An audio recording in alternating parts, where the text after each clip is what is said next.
You're about to hear the prologue of Veil of Obsession.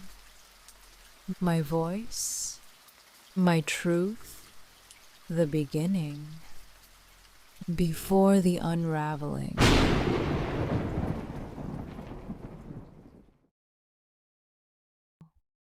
The music is rich, the air thick with spiced wine and candle smoke. But I taste nothing. I feel nothing. Not when my husband has his hands on another woman.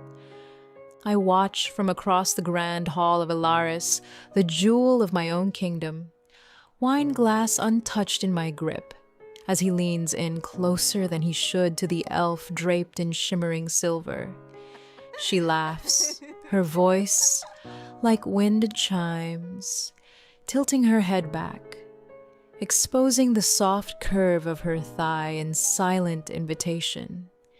And he, Valor, brushes a hand over her wrist, a touch light as air, but not light enough to be meaningless, not light enough to be innocent. A sharp coil of something dark tightens in my stomach, winding itself through my ribs, squeezing until my breath is nothing but shallow inhales and restraint. Fury, and something else, something I refuse to name. Because if I name it, if I give it space to bloom in my chest, I might shatter, right here in front of them all, a queen cracking under her own crown. But he hasn't fucking touched me like that in years. The realization is a blade, dull and rusted, twisting deep. I stand beside him, unmoving. Not a wife, not a partner, a symbol, ornate, decorative, disposable. He doesn't look at me. He never does anymore. Around us, the court plays pretend, laughing, dancing, drowning in their own distractions. If they notice, they pretend not to.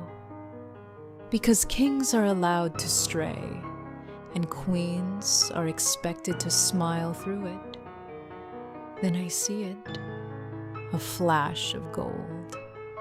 His hand sliding over the elf's waist, slow, possessive, meant to be seen.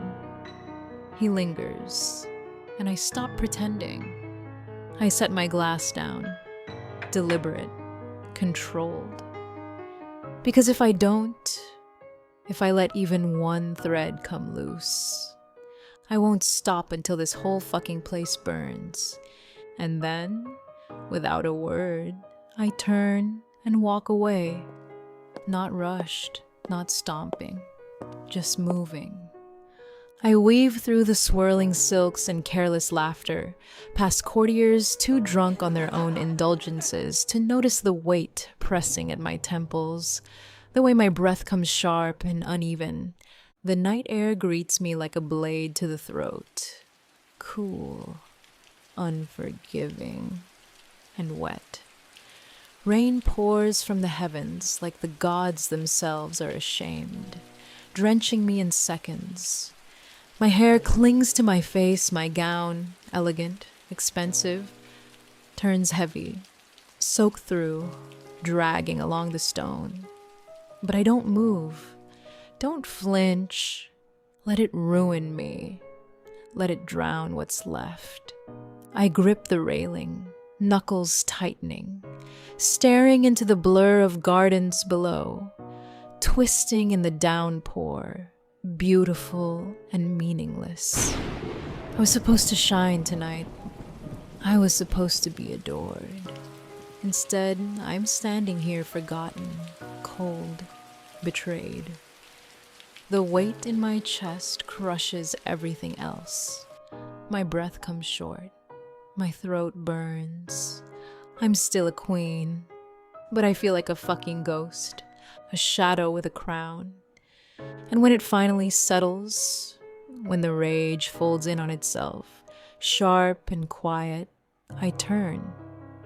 Not because I've calmed down, because I want to see it. I want to see exactly how far he's willing to go. I walk back inside, soaked to the bone, past the laughter and music and false smiles. I round the last curve of the hall, heels silent on marble. And there he is, Valor. You really weren't supposed to hear this much.